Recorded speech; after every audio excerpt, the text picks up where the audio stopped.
يا أيها الناس اتقوا ربكم الذي خلقكم من نفس واحدة وخلق منها زوجها وبث منهما رجالا كثيرا ونساء واتقوا الله الذي تساءلون به والأرحام إن الله كان عليكم رقيبا يا أيها الذين آمنوا اتقوا الله وقولوا قولا سديدا يصلح لكم أعمالكم ويغفر لكم ذنوبكم ومن يطع الله ورسوله فقد فاز فوزا عظيما أما بعد فإن خير الحديث كتاب الله وخير الهدي هدي محمد صلى الله عليه وسلم وشر الأمور محدثاتها وكل محدثة بدعة وكل بدعة ضلالة وكل ضلالة في النار۔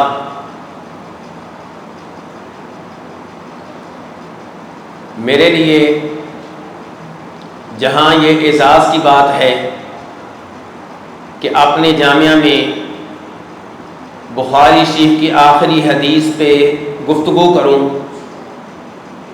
وہاں اتنے شیوخ الحدیث، دکاترہ اور علماء کرام ان کی موجودگی کی وجہ سے اس بات کا بھی احساس ہے کہ ان کے سامنے گفتگو کرنا آسان نہیں ہے،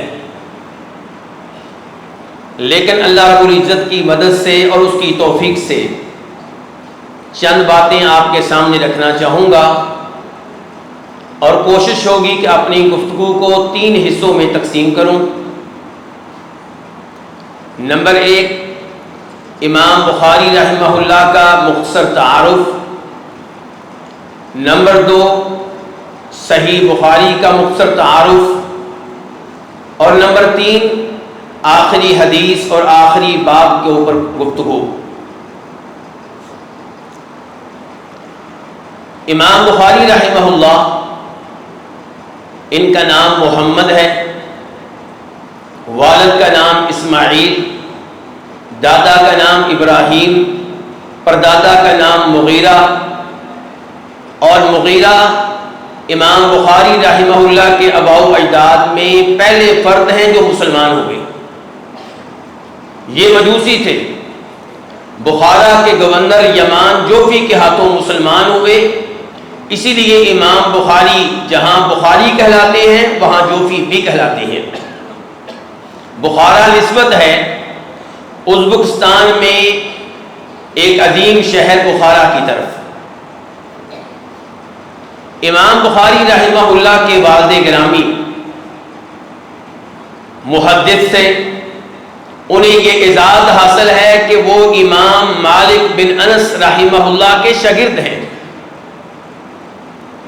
انہیں یہ بھی اعزاز حاصل ہے کہ انہوں نے امام حماد بن زید کا دیدار کیا، اور انہیں یہ بھی اعزاز حاصل ہے کہ بہت بڑے محدث، بہت بڑے فقیہ، بہت بڑے مفسر امام عبداللہ بن مبارک سے مصافحہ کیا، اور یہ ان کا تعارف علماء کرام نے بیان کیا ہے۔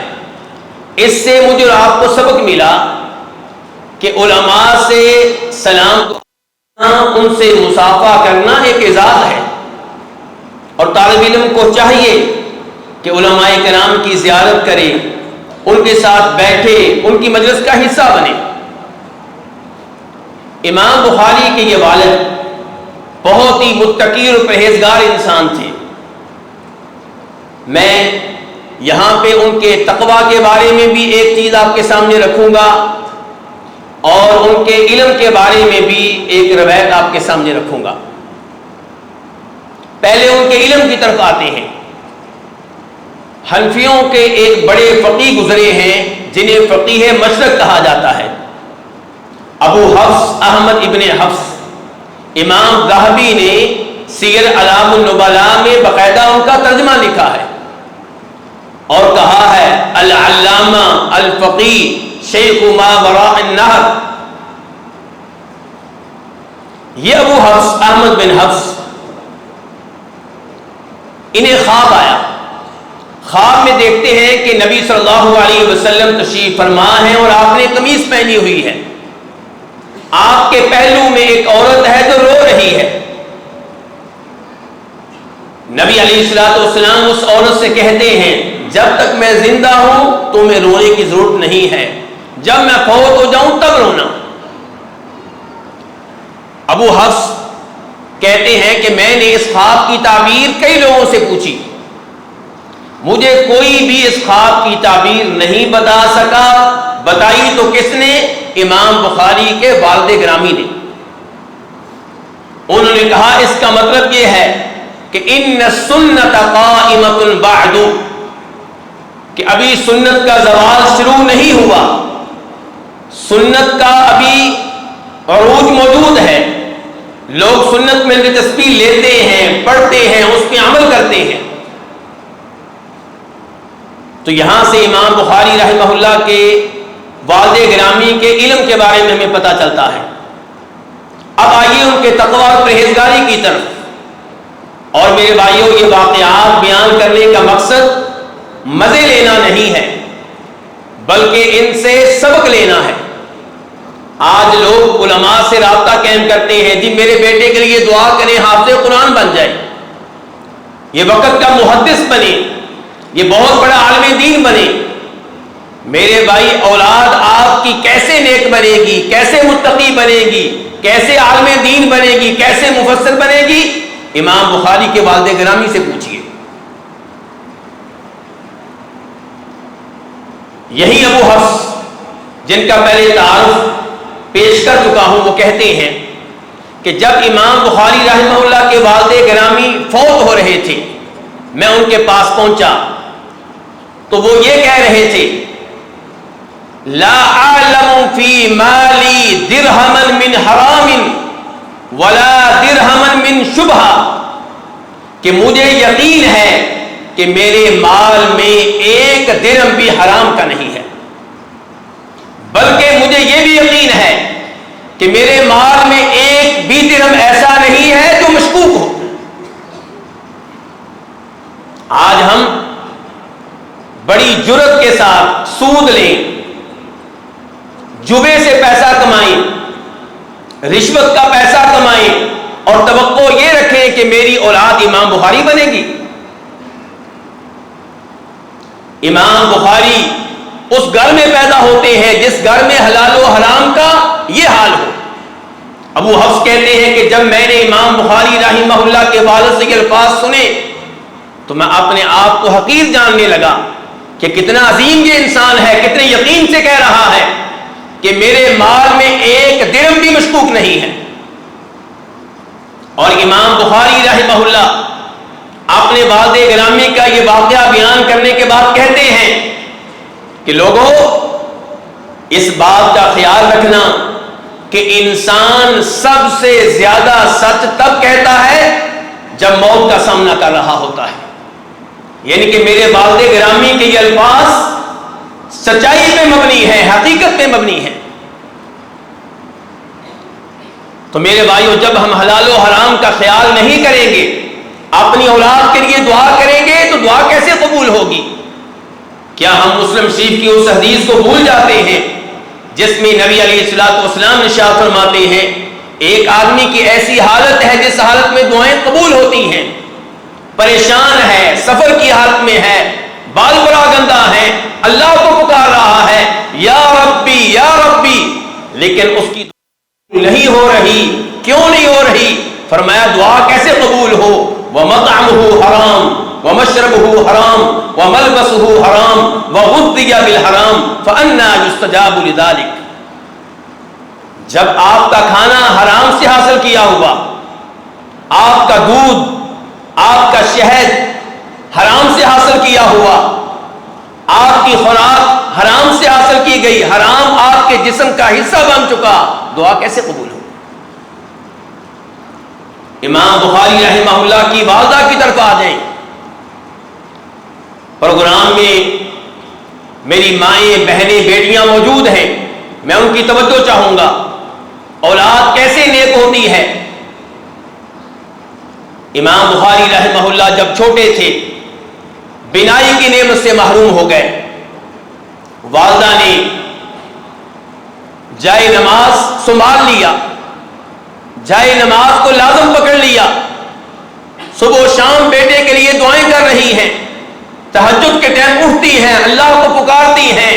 یقین ہے کہ بنائی واپس لینے والا اللہ دوبارہ دینے پہ بھی قادر ہے.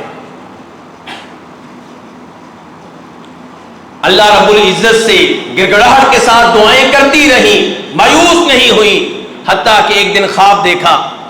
خواب میں ابراہیم علیہ السلام ملتے ہیں اور کہتے ہیں یا ہذہ قد رد اللہ علی ابنک بصرہ لکثرت دعائک, تو نے اتنی زیادہ دعائیں کی ہیں کہ اللہ رب العزت نے تیری دعائیں قبول کر لی ہیں اور تیرے بیٹے کی بینائی واپس کر دی ہے. صبح اٹھتی ہیں تو امام بخاری رحمہ اللہ بینا ہے. ایسی مائیں علماء پیدا کرتی ہیں جن کا اللہ رب العزت کے ساتھ تعلق ہو, اور یہ سب کو معلوم ہوگا کہ امام بخاری نے بطور یتیم پرورش پائی ہے. تربیت کس نے کی؟ اس بچے کو دین کی راہ پہ کس نے لگایا؟ ماں نے لگایا. تو آج بچیوں کو دینی تعلیم دی جائے, انہیں حافظہ عالمہ بنایا جائے تاکہ وہ بچوں کی تربیت میں اپنا کردار ادا کر سکیں. امام بخاری رحمہ اللہ کا علمی سفر کیسے شروع ہوا؟ امام بخاری کے کاتب, امام بخاری کے وراق محمد ابن ابی حاتم, جن کی کنیت ابو جعفر ہے, وہ کہتے ہیں کہ خود میں نے امام بخاری رحمہ اللہ سے پوچھا کہ آپ کے علمی سفر کا آغاز کیسے ہوا؟ کہنے لگے کہ میں ابھی مکتب میں تھا, پرائمری کی تعلیم لے رہا تھا کہ اللہ رب العزت نے میرے دل میں احادیث کے علم کا شوق پیدا کر دیا. جب میں مکتب سے فارغ ہوا تو میری عمر 10 سال تھی. میں اپنے شہر کے بڑے بڑے محدثین کی مجالس میں حاضر ہونے لگا. 10 سال کا بچہ حدیث کی مجالس میں حاضر ہو رہا ہے, وہ مجالس جہاں احادیث پڑھائی جائیں گی سند کے ساتھ. اللہ اکبر. امام بخاری رحمہ اللہ کہتے ہیں ایک دن میں امام داخلی کی مجلس میں تھا. امام داخلی احادیث بیان کر رہے ہیں اور حدیث بیان کرتے کرتے کہتے ہیں سفیان عن ابی الزبیر عن ابراہیم, کہ سفیان بن عیینہ یہ حدیث روایت کرتے ہیں ابو الزبیر محمد بن مسلم بن تدرس المکی سے, اور وہ اس حدیث کو روایت کرتے ہیں ابراہیم النخعی سے. امام بخاری نے کہا استاد جی یہ ممکن نہیں ہے, ابو الزبیر ابراہیم نخعی سے روایت کریں یہ ممکن نہیں ہے. اللہ اکبر. دیکھیے 10 سال کا بچہ, 11 سال کا بچہ کس موضوع پہ گفتگو کر رہا ہے؟ یہ وہ عمر ہے جس عمر میں ہم اپنے بچوں کو نماز کے لیے مسجد میں لے کر نہیں جاتے کہ چھوٹا ہے. امام داخلی نے ڈانٹا, ناراض ہوئے. امام بخاری نے کہا کہ میری گزارش ہے کہ آپ اپنی اصل کاپی کو چیک کریں, اپنے اصل رجسٹر کو چیک کریں. امام داخلی گھر کے اندر تشریف لے گئے, اصل رجسٹر چیک کیا, واپس آئے, کہا بیٹا اس رجسٹر میں تو وہی کچھ ہے جو میں نے بیان کیا ہے, آپ بتائیں کیا معاملہ ہے؟ کہا یہ ابو زبیر نہیں ہو سکتے, یہ زبیر بن عدی ہے. امام بخاری رحمہ اللہ کہتے ہیں میرے استاد محترم نے مجھ سے قلم لیا اور اپنی غلطی کی اصلاح کی اور ساتھ ہی مجھے شاباش دی اور کہا بیٹا تم ٹھیک کہہ رہے ہو. امام ابو جعفر کہتے ہیں, امام بخاری کے کاتب اور راہ کہتے ہیں میں نے کہا امام صاحب تب آپ کی عمر کتنی تھی؟ کہا 11 سال. امام بخاری نے 16 سال کی عمر میں امام عبداللہ بن مبارک کی سب کتابیں زبانی یاد کر لی تھی. امام وکیع بن جراح رواسی کی کتابیں زبانی یاد کر لی تھی. کہتے ہیں بلکہ اس عمر میں نے فقہ حنفی کا مطالعہ کر لیا تھا. فقہ حنفی کے مسائل سے میں واقف ہو چکا تھا. جو لوگ امام بخاری کو فقیہ نہیں مانتے وہ جان لیں کہ 16 سال کی عمر میں امام بخاری تمہارے مسلک کو اچھی طرح جان چکے تھے.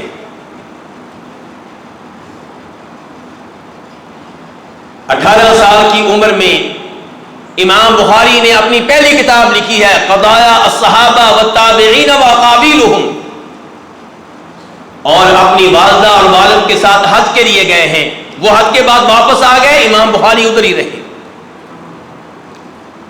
حدیث کا علم لے رہے ہیں. ایک شہر سے دوسرے شہر، مکہ سے مدینہ، مدینہ سے مکہ، بصرہ، بغداد، پھر بصرہ. بصرہ میں 4 دفعہ گئے، بغداد میں کئی بار گئے، مصر گئے، شام گئے، مرو گئے، بلخ گئے. حدیث کا علم لینے کے لیے میرے بھائیوں مشقتیں برداشت کرنا پڑتی ہیں، خون دینا پڑتا ہے، مال خرچ کرنا پڑتا ہے. امام بخاری رحمہ اللہ نے یہ سب کچھ کیا ہے. امام بخاری رحمہ اللہ کس قدر محنت کرتے تھے، اس امر کا اندازہ آپ امام بخاری کے یہی کاتب ان کی روایت سے کریں. کہتے ایک بار میں اور امام بخاری ایک جگہ موجود تھے تو میں نے دیکھا کہ امام بخاری ایک رات میں 15 سے 20 بار اٹھتے ہیں. جب بھی ذہن میں حدیث کے تعلق سے کوئی بات آتی ہے آگ جلاتے ہیں. اس زمانے میں ماچسیں نہیں ہوتی تھی، اس زمانے کے مطابق آگ جلاتے ہیں پتھروں کے ذریعے، پھر چراغ روشن کرتے ہیں، پھر اپنے رجسٹر نکالتے ہیں، وہاں پہ کوئی نشان لگاتے ہیں، کوئی لفظ لکھتے ہیں، سو جاتے ہیں، پھر اٹھتے ہیں.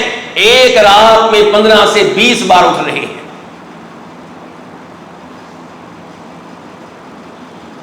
حدیث کا علم ایسے لیا جاتا ہے.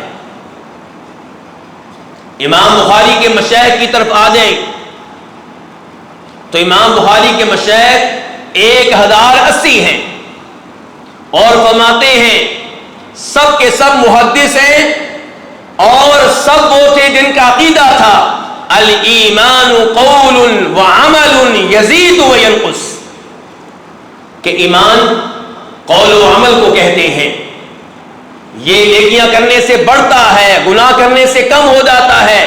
یعنی کہ امام بخاری یہ بتانا چاہتے ہیں میرے مشائخ میں کوئی مرجی نہیں تھا، کوئی ایسا شخص نہیں تھا جو یہ کہتا ہو کہ ایمان نام ہے، صرف دل کے عقیدے کا اور زبان کی اقرار کا. امام بخاری رحمہ اللہ کا حافظہ اور امام بخاری کے بارے میں ان کے اساتذہ کے تاثرات میں آپ کی توجہ چاہوں گا تاکہ ہمیں پتہ چلے کہ صحیح بخاری پہ لوگوں نے اتنا اعتماد کیوں کیا. یہ کوئی عام انسان نہیں تھا، یہ بہت مختلف قسم کا انسان تھا. حاشد بن اسماعیل کہتے ہیں، امام ذہبی ان روایات کو سیر اعلام النبلاء میں روایت کرتے ہیں کہ میں اور میرا ساتھی ہم دونوں امام بخاری کے ساتھ بصرہ میں تھے.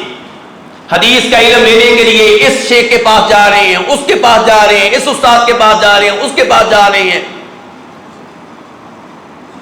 حاشد بن اسماعیل کہتے ہیں ہم احادیث لکھتے، میرا دوسرا ساتھی بھی لکھتا، امام بخاری نہیں لکھتے تھے. ہم سمجھاتے، انہیں ملامت کرتے کہ آپ اپنا وقت ضائع کر رہے ہیں، اتنی دور سے آپ آئے ہیں، کہاں بخارا کہاں بصرہ، آپ حدیث لکھا کریں، نوٹ کیا کریں. امام بخاری ان کی گفتگو سنتے اور خاموش ہو جاتے. جب ایسا کئی دفعہ کہا گیا تو بالآخر امام بخاری نے کہا کہ اپنی کاپیاں لے کر آؤ. کاپیوں میں احادیث چیک کی گئیں تو احادیث کی تعداد 15,000 تھی، اور احادیث لکھتے لکھتے 16 دن ہو چکے تھے. امام بخاری رحمہ اللہ نے کہا اب سنو مجھ سے یہ احادیث.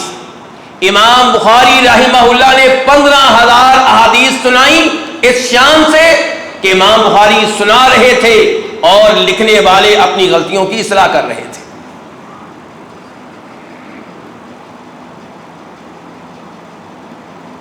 امام بخاری جب بلخ گئے ہیں، بلخ کے لوگوں نے مطالبہ کیا کہ آپ کے جتنے مشائخ ہیں ہر شیخ کی ایک حدیث ہمیں لکھوائیں سند کے ساتھ.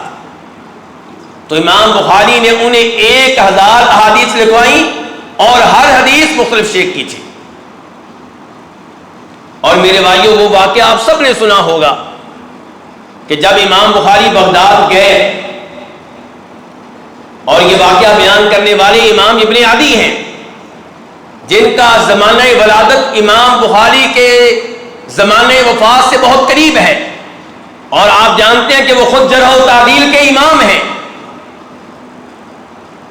اور کہتے ہیں کہ میں نے یہ واقعہ مشائخ کے بہت سے، بغداد کے بہت سے مشائخ سے سنا کہ امام بخاری رحمہ اللہ جب بغداد آئے تو پروگرام بنایا گیا کہ ان کا امتحان لیا جائے ان کے حافظے کا.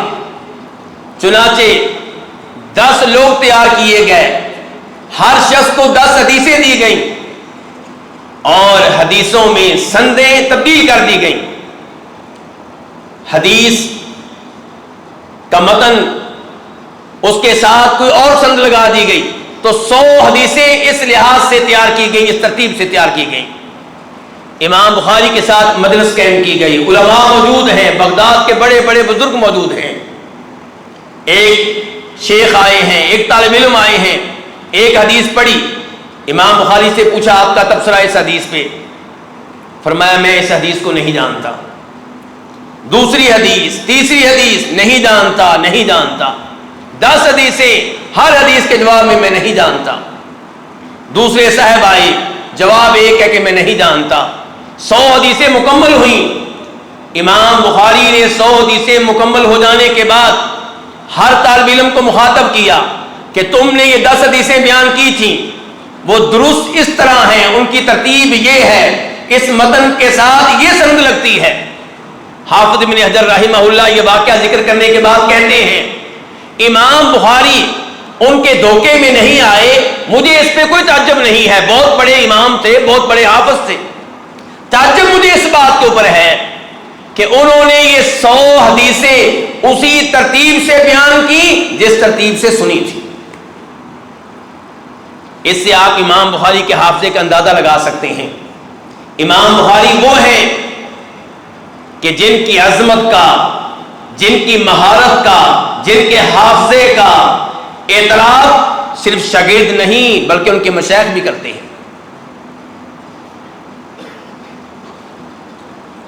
امام ابو مصعب الزہری موطا امام مالک کے راوی ہیں، امام مالک کے خاص شاگرد ہیں، محدث ہیں، فقیہ ہیں، مدینہ کے قاضی ہیں.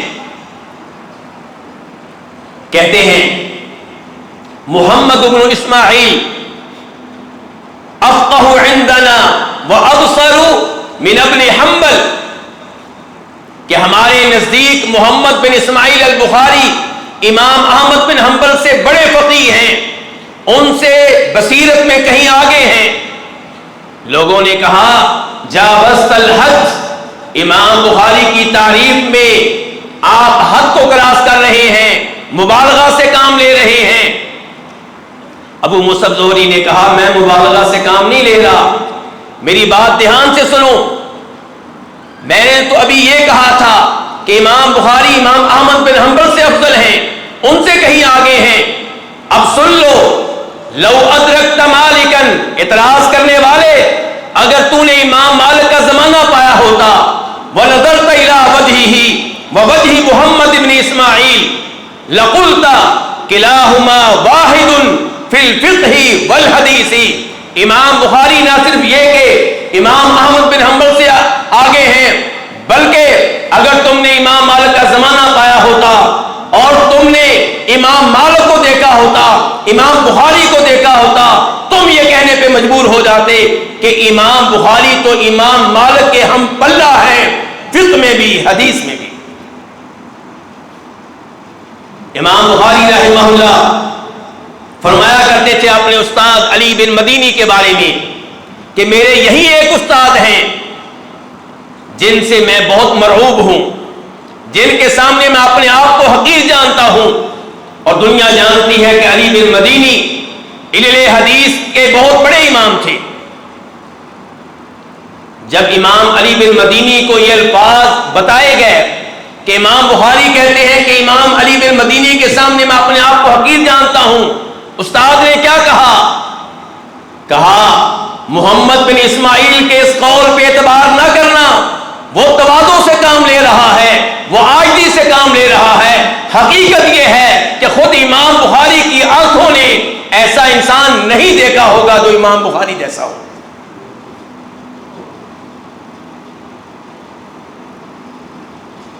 امام بخاری رحمہ اللہ جب بصرہ آئے، امام بخاری کے استاد محمد بن بشار جن کا لقب بندار ہے، وہ کہتے ہیں کہ آج فقہا کا امام بصرہ میں داخل ہوا ہے. اور امام ابن خزیمہ امام بخاری کے شاگرد ہیں، امام مسلم امام بخاری کے شاگرد ہیں، امام ترمذی امام بخاری کے شاگرد ہیں، امام نسائی امام بخاری کے شاگرد ہیں. ابن خزیمہ امام بخاری کی شان میں کہتے ہیں کہ اس آسمان کی چھت کے نیچے میں نے کوئی ایسا عالم نہیں دیکھا جو حدیث میں اور حفظ حدیث میں امام بخاری سے آگے ہو. امام ترمذی کہتے ہیں عراق میں، خراسان میں، اور یہ بہت بڑا ایریا ہے، آج کا عراق نہیں، اس زمانے کا عراق، کہتے ہیں عراق میں، خراسان میں نے کوئی ایسا عالم نہیں دیکھا جو علم حدیث میں، علل حدیث میں اور احادیث کے رجال کی معرفت میں امام بخاری سے آگے ہو. امام بخاری رحمہ اللہ بہت ہی عظیم امام ہیں. ان کی عظمت کا اعتراف ہر ایک نے کیا ہے. اس لیے اس موضوع پہ زیادہ گفتگو کرنے کی بجائے میں کتاب کی طرف آتا ہوں. یہ عظیم کتاب الجامع الصحیح المسند المختصر من امور رسول اللہ صلی اللہ علیہ وسلم وسننہ وایامہ. جیسے امام بخاری عظیم ہے ایسے ہی ان کی کتاب بھی عظیم ہے. امام بخاری کی یہ کتاب، اس کی کیا اہمیت ہے، اس کے لیے میں صحیح بخاری اور صحیح مسلم میں تھوڑا سا مقابلہ کرنا چاہوں گا، کیونکہ صحت کے لحاظ سے یہی دو کتابیں ٹاپ پر ہیں. صحیح مسلم ہی وہ کتاب ہے جو صحیح بخاری کے قریب ہے صحت کے لحاظ سے. تو جب صحیح بخاری کا صحیح مسلم سے مقابلہ ہوگا تبھی ہم سمجھ سکیں گے کہ صحیح بخاری کا کیا مقام و مرتبہ ہے صحت کے لحاظ سے. طالب علم موجود ہیں، علماء کرام تشریف فرما ہیں، سب جانتے ہیں کہ صحیح حدیث کسے کہتے ہیں اور وہ کون سے اوصاف ہیں، وہ کون سے امور ہیں جن کی بنیاد پہ کسی حدیث کو صحیح قرار دیا جاتا ہے. ان امور میں سے میرے بھائیوں ایک ہے راوی کی عدالت، راوی کا ضبط. ان دونوں میں امام بخاری امام مسلم سے کہیں آگے ہیں، یعنی کہ صحیح بخاری صحیح مسلم سے کہیں آگے ہے. کیا دلیل ہے اس بات کی؟ دلیل یہ ہے کہ صحیح بخاری کے جن راویوں پہ اعتراض کرنے والوں نے اعتراض کیا ان کی تعداد ان راویوں سے کہیں کم ہے جو صحیح مسلم کے ہیں اور ان پہ اعتراض کیا گیا. اور اس کے ساتھ ساتھ یہ بات بھی مد نظر رہے کہ صحیح بخاری کے جن راویوں پہ اعتراض کیا گیا ان سے امام بخاری نے کثرت سے احادیث روایت نہیں کی بلکہ بہت کم احادیث روایت کی ہیں. اور یہ بات بھی مد نظر رہے کہ امام بخاری کی صحیح بخاری کے جن راویوں پہ اعتراض کیا گیا ان میں سے زیادہ تر امام بخاری کے استاد ہیں، جس کا مطلب یہ ہوا کہ امام بخاری نے انہیں چیک کیا، ان کا جائزہ لیا، ان کی مجالس میں بیٹھے، ان کو ذاتی طور پہ جانتے ہیں. اس لیے یہاں پہ امام بخاری کا فیصلہ ان لوگوں کے فیصلے پہ باری ہوگا جنہوں نے ان راویوں پہ اعتراض کیا ہے، کیونکہ ان راویوں کو خود امام بخاری نے پرکھا ہے۔ جبکہ صحیح مسلم کے جن راویوں پہ اعتراض ہوا ان سے امام مسلم نے روایات کثرت سے لی ہیں، اور ان میں سے جو امام مسلم کے استاد ہیں وہ اتنے زیادہ نہیں ہیں جتنے امام بخاری کے ہاں ہیں۔ آپ اتصال سند کی طرف آ جائیں۔ حدیث کی صحت میں بنیادی کردار ہے اتصال سند کا، تو اتصال سند میں بھی صحیح بخاری صحیح مسلم سے آگے ہے۔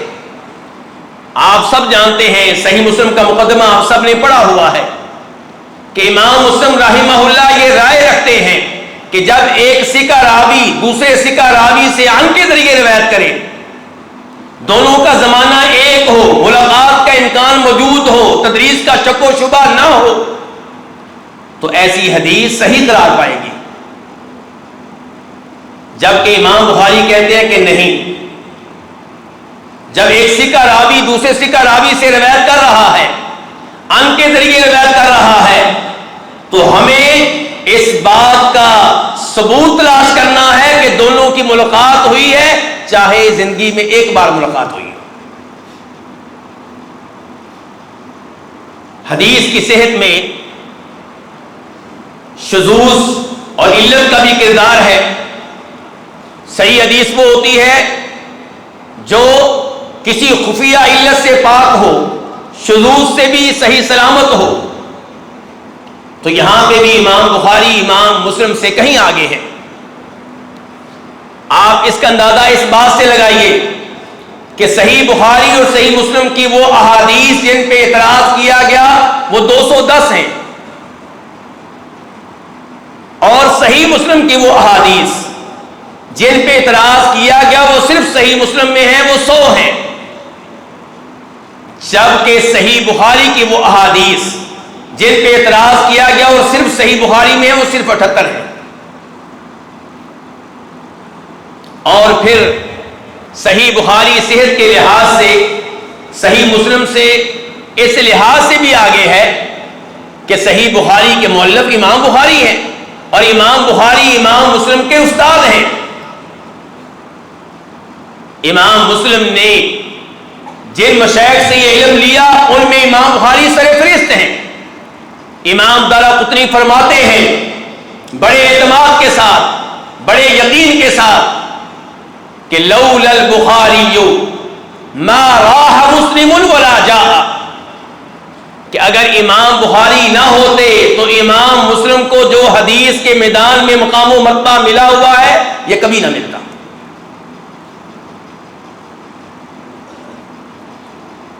تو صحیح بخاری کی پہلی خوبی یہ ہے کہ یہ دنیا کی صحیح ترین کتاب ہے قرآن کریم کے بعد، اور صحت میں اس کا مقام و مرتبہ اتنا اونچا ہے کہ امام ابن صلاح اپنی کتاب علوم الحدیث میں فرماتے ہیں کہ امام ابو نصر الوائلی السجزی کہتے ہیں کہ اگر کوئی آدمی یہ کہے کہ صحیح بخاری میں آنے والی نبی علیہ الصلوۃ والسلام کی وہ تمام احادیث صحیح ہیں جو وہ سند کے ساتھ نبی علیہ الصلوۃ والسلام سے روایت کرتے ہیں، اور یقیناً یہ اللہ کے نبی کے فرامین ہیں، میری بات غلط نکلے تو میری بیوی کو طلاق ہو۔ امام ابو نصر السجزی الوائلی کہتے ہیں علماء کرام کا اس بات پہ اجماع ہے کہ دعویٰ کرنے والا سچا کہلائے گا اور اس کی بیگم کو طلاق نہیں ہوگی۔ اس سے آپ اندازہ لگا سکتے ہیں کہ علماء کرام کو صحیح بخاری کی ایک ایک حدیث پہ کس قدر یقین اور اعتماد ہے۔ صحیح بخاری کی دوسری خوبی جس میں یہ کتاب دوسری کتابوں سے خصوصاً صحیح مسلم سے آگے ہے وہ ہے فقہ الحدیث کا اہتمام۔ ہم احادیث کیوں سیکھتے ہیں، احادیث کیوں حاصل کرتے ہیں، احادیث کیوں جمع کرتے ہیں؟ تاکہ ہم احادیث سے مسائل اخذ کر سکیں۔ تاکہ ہم احادیث سے دین سیکھ سکیں، تاکہ ہم احادیث سے احکام لے سکیں. یہ چیز آپ کو صحیح مسلم میں بالکل نہیں ملے گی، اور صحیح بخاری میں یہ چیز اتنی کثرت سے ملے گی کہ کہنے والے کہہ اٹھے کہ فقہ البخاری فی تراجمہ، کہ امام بخاری کی فقاہت کو دیکھنا ہو تو صحیح بخاری میں جو انہوں نے ابواب قائم کیے ہیں ان کا مطالعہ کر لیں. امام بخاری فقہ الحدیث کا اتنا اہتمام کرتے ہیں کہ اس اہتمام کی وجہ سے ایک حدیث کو کئی بار ذکر کرتے ہیں. ایسی بھی احادیث ہیں جو صحیح بخاری میں 30 سے زائد بار آئی ہے. امام بخاری رحمہ اللہ کے ہاں فقہ الحدیث کا اتنا اہتمام ہے کہ ایک حدیث کو بار بار لائیں گے، لیکن یہ ذہن میں رہے میرے بھائیوں کہ صحیح بخاری میں ایک حدیث کا تکرار آپ کو بلا فائدہ نہیں ملے گا. جب بھی امام بخاری ایک حدیث کو دوسری بار لائیں گے اس میں کوئی نہ کوئی نیا فائدہ ہوگا، چاہے اس کا تعلق سند سے ہو یا اس کا تعلق متن سے ہو.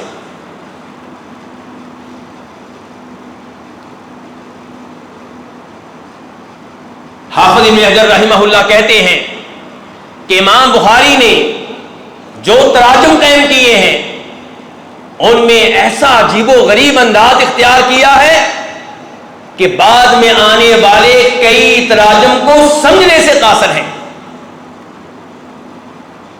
اور میرے بھائیوں آپ جانتے ہیں کہ صحیح بخاری کا یہ اعزاز ہے کہ صحیح بخاری کے اوپر، صحیح بخاری کے بعد بہت سی کتابیں لکھی گئیں. تراجم کے تعلق سے کئی کتابیں لکھی گئیں، صحیح بخاری کے رجال پہ کتابیں لکھی گئیں، مستخرجات لکھی گئیں، مستدرکات لکھی گئیں. صحیح بخاری کے لکھے جانے کے بعد علم حدیث کے میدان میں لوگ صحیح بخاری کے دائیں بائیں گھوم رہے ہیں. آپ کہہ سکتے ہیں کہ امام بخاری نے صحیح بخاری لکھنے کے بعد ساری روشنیاں اپنی طرف کر لی ہیں. صحیح بخاری کے بارے میں ایک صاحب نے لکھا ہے کہ صحیح بخاری کے تعلق سے کتب لکھی گئی ہیں، ان کی تعداد میرے علم کے مطابق کم از کم 500 ہے. صحیح بخاری کی تیسری خوبی جس میں یہ صحیح مسلم سے کہیں آگے ہے وہ اس میں آنے والی معلقات ہیں. آپ جانتے ہیں کہ معلق اس روایت کو کہتے ہیں جس کی سند کا ابتدائی حصہ موجود نہ ہو. تو امام بخاری کثرت سے معلقات لے کر آئے ہیں، جبکہ صحیح مسلم میں معلقات کی تعداد 20 سے زیادہ نہیں ہے. تو کیا فائدہ ہے معلقات کا؟ ان کا مطالعہ کر کے دیکھیں. معلق کا گہرا تعلق ہوتا ہے ترجمۃ الباب سے. ان معلقات کے ذریعے ترجمۃ الباب کو سمجھنے میں بڑی آسانی ہو جاتی ہے. اور پھر یہ معلقات ایسی نہیں ہے کہ جن کو مسترد کر دیا جائے، کیونکہ جب امام بخاری بالجزم بالیقین کسی روایت کو بطور معلق لے کر آتے ہیں تو امام بخاری گارنٹی دے رہے ہوتے ہیں کہ جس راوی تک میں نے اس کو معلق بیان کر دیا ہے وہاں تک اس کی سند صحیح ہے، یہ میں گارنٹی دیتا ہوں. اور جب بالجزم وہ بیان کرتے ہیں تو عام طور پہ وہ حدیث صحیح ہوتی ہے امام بخاری کی شرط کے مطابق، یا صحیح ہوتی ہے لیکن امام بخاری کی شرط سے نیچے یا حسن درجے کی ہوتی ہے، اور کبھی کبھی ضعیف ہوتی ہے. لیکن یہ معلقات ان میں بہت سے فوائد ہیں اور ان کی تعداد صحیح بخاری میں 1300 سے زیادہ ہے. چوتھی صحیح بخاری کی خوبی وہ ثلاثیات امام بخاری ہیں. آپ جانتے ہیں، حدیث کے آپ طالب علم ہیں، کہ علماء حدیث اس حدیث کو پسند کرتے ہیں جس کی سند میں راوی کم سے کم ہو، کیونکہ جتنے راوی کم ہوں گے اسی قدر زیادہ حدیث پہ اعتماد اور یقین بڑھے گا. تو امام بخاری کی صحیح بخاری میں 22 ایسی احادیث ہیں جو ثلاثی ہیں، یعنی کہ امام بخاری کے مابین اور نبی علیہ الصلوۃ والسلام کے مابین صرف 3 واسطے ہیں۔ مثال کے طور پہ امام بخاری کہتے ہیں کہ حدثنا مکی بن ابراہیم، اور وہ کہتے ہیں حدثنا یزید بن ابی عبید، اور وہ کہتے ہیں حدثنا سلمۃ بن الاکوع، اور وہ کہتے ہیں قال قال النبی صلی اللہ علیہ وسلم من یقل علی ما لم اقل فلیتبوأ مقعدہ من النار۔ تو یہاں پہ صرف 3 راوی آئے ہیں، تو ایسی ثلاثیات صحیح بخاری میں 22 ہیں۔ یہ بھی امام بخاری کا بہت بڑا اعزاز ہے۔ معلوم نہیں اس کے پیچھے ان کی کتنی محنت ہے، کتنے سفر ہیں، کتنی مشقتیں ہیں دونوں نے برداشت کی ہیں۔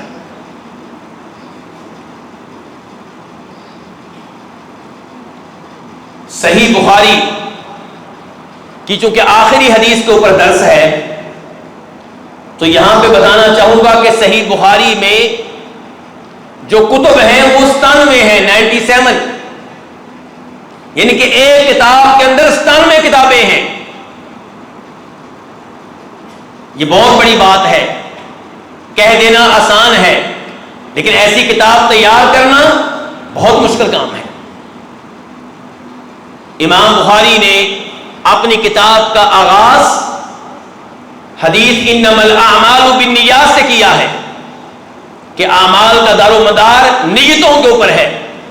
امام بخاری نے اپنی کتاب کے آغاز میں یہ حدیث لا کر مجھے اور آپ کو پیغام دیا ہے کہ صحیح بخاری پڑھنے والے اپنی نیت صاف کر لیں۔ صحیح بخاری اس لیے نہیں پڑھنی کہ میں نے ڈگری لینی ہے، صحیح بخاری اس لیے نہیں پڑھنی کہ میں نے مال کمانا ہے، صحیح بخاری ریاکاری کے لیے نہیں پڑھنی، شہرت کے لیے نہیں پڑھنی، اللہ رب العزت کو راضی کرنے کے لیے پڑھنی ہے۔ امام بخاری نے اس حدیث کو شروع میں لا کر مجھے اور آپ کو پیغام دیا ہے، صحیح بخاری کا مطالعہ کرنے والے صحیح بخاری کی احادیث پہ عمل کرنا ہے تو اللہ کو راضی کرنے کے لیے، اللہ کی محبت کو پانے کے لیے، اللہ کے قریب ہونے کے لیے۔ امام بخاری اس کے بعد کتاب الایمان لے کر آئے ہیں، پیغام دے رہے ہیں کہ اگر ایمان نہیں تو نیت چاہے آپ کی یہ ہو کہ یہ عمل میں اس لیے کر رہا ہوں کہ اللہ راضی ہو جائے، آپ کو کچھ نہیں ملنے والا۔ عمل اللہ کے لیے کریں لیکن ایمان کی حالت میں کریں، جیسے فرماتے ہیں نبی علیہ الصلوۃ والسلام کہ من صام رمضان ایمانا واحتسابا، من قام رمضان ایمانا واحتسابا۔ تو وہی انداز یہاں پہ اپنایا امام بخاری رحمہ اللہ نے، کیونکہ ایمان کے بغیر جتنے بھی اعمال کر لیے جائیں ان کا کوئی وزن نہیں ہوگا، کوئی قدر و قیمت نہیں ہوگی۔ وَقَدِمْنَا إِلَى مَا عَمِلُوا مِنْ عَمَلٍ فَجَعَلْنَاهُ هَبَاءً مَنْثُورًا۔ اور آخر میں امام بخاری کتاب التوحید لے کر آئے ہیں۔ آخری کتاب کا نام جو مشہور و معروف ہے وہ کتاب التوحید ہے، اور یہی وہ نام ہے جو امام ابو ذر الحربی روایت کرتے ہیں امام المستملی سے، اور امام مستملی روایت کرتے ہیں امام فربری سے، اور وہ امام بخاری سے۔ لیکن دوسری روایت اس کے راوی بھی امام ابو ذر الحربی ہیں، وہ روایت کرتے ہیں امام الکشمیہنی سے، اور امام الکشمیہنی روایت کرتے ہیں امام الفربری سے، اور وہ امام بخاری سے۔ اس کے مطابق آخری کتاب کا نام ہے کتاب الرد علی الجہمیۃ وغیرہم۔ حافظ ابن حجر فتح الباری میں، امام عینی عمدۃ القاری میں یہ بیان کرتے ہیں کہ مستملی کی جو روایت ہم تک پہنچی ہے اس میں دونوں نام موجود ہیں، ان کے کتاب التوحید الرد علی الجہمیہ وغیرہم۔ تو پتہ چلا کہ آخری کتاب توحید کے بارے میں ہے اور جہمیوں کے اوپر رد کرنے کے بارے میں ہے۔ توحید میرے بھائیوں، انما الاعمال بالخواتیم، کہ اعمال کا دار و مدار خاتمے پہ ہے۔ آپ نے پوری صحیح بخاری پڑھی درست نیت کے ساتھ، ایمان کی حالت میں صحیح بخاری پہ عمل کیا، ایک ایک حدیث پہ عمل کیا صحیح نیت کے ساتھ اور ایمان کی حالت میں، لیکن خاتمہ توحید کے اوپر نہ ہوا، درست عقیدے پہ نہ ہوا، تو کوئی فائدہ نہیں۔ امام بخاری نے اس کتاب کو سب سے آخر میں لا کر پیغام دے دیا کہ اللہ سے دعا کریں، کوشش کریں کہ آپ کی موت توحید پہ آئے، درست عقیدے پہ آئے. وَلَا تَمُوتُنَّ إِلَّا وَأَنْتُمْ مُسْلِمُونَ. یقیناً امام بخاری کے مد نظر ابو داؤد شریف کی یہ حدیث ہوگی جو ابو داؤد میں بعد میں لکھی گئی. امام بخاری تو جانتے ہوں گے کہ معاذ بن جبل روایت کرتے ہیں رضی اللہ تعالی عنہ کہ فرمایا نبی علیہ الصلوۃ والسلام نے من کان آخر کلامہ لا الہ الا اللہ دخل الجنہ، کہ جس نے مرنے سے پہلے آخری بات لا الہ الا اللہ کی، توحید کے بارے میں گفتگو کی، وہ جنت میں جائے گا. میرے بھائیوں، امام بخاری نے کتاب التوحید قائم کی اور اس میں جہمیوں کے اوپر رد کیا. جہمی کون ہیں اور جہمیوں پہ رد کرنا کیوں ضروری تھا؟ امام بخاری پیغام دے رہے ہیں کہ اگر جہمیوں کے عقائد کے اوپر موت آئی تو خیر نہیں ہے، ان کے عقائد سے بچ جائیں. تو جہمی کون ہیں؟ جہم بن صفوان کی طرف ان کی نسبت ہے جو 128 ہجری میں فوت ہوا بلکہ قتل ہوا. اور میرے بھائیوں، جہمی فلاسفہ کے بعد اسلام کی طرف نسبت رکھنے والے فرقوں میں سب سے اوپر ہے. پہلا نمبر کن کا ہے؟ فلاسفہ کا. آج مسلمان بہت فخر کرتے ہیں فارابی پہ، ابن سینا پہ اور دیگر فلاسفہ پہ، لیکن میرے بھائیوں یاد رکھیے گا اسلام کی طرف نسبت رکھنے والے فرقوں میں فلاسفہ ٹاپ پہ ہیں. اور امام ابن تیمیہ رحمہ اللہ فرماتے ہیں اس میں کوئی شک و شبہ نہیں ہے کہ فلاسفہ 72 فرقوں میں بھی داخل نہیں ہوتے. آپ جانتے ہیں کہ نبی علیہ الصلوۃ والسلام نے فرمایا کہ میری امت 73 فرقوں میں تقسیم ہو جائے گی، سب کے سب جہنم میں جائیں گے سوائے ایک گروہ کے، وہ جنت میں جائے گا. لیکن یہ 72 گروہ بہرحال مسلمان گروہ ہیں، اسلام کا حصہ ہے.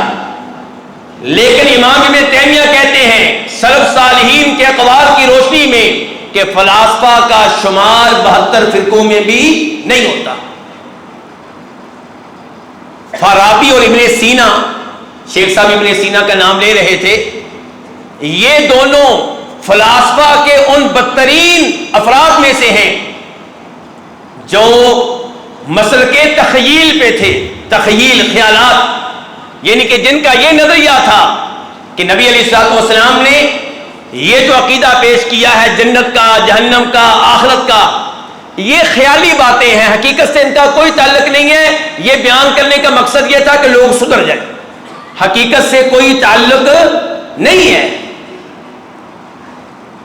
اور امام ذہبی رحمہ اللہ جو ابن تیمیہ کے مقابلے میں نرم خیال کیے جاتے ہیں، وہ کہتے ہیں فارابی کے بارے میں کہ فارابی کی بڑی کتب ہیں، بڑی مشہور ہیں، جو ان کا مطالعہ کرے گا ضل وتحیر، وہ گمراہ ہوگا، پوری زندگی اس کی حیرت میں گزرے گی، صراط مستقیم سے محروم ہو جائے گا تو ظاہر ہے کہ پھر ٹامک ٹوئیاں مارتا رہے گا، تاریکیوں میں ٹامک ٹوئیاں مارے گا.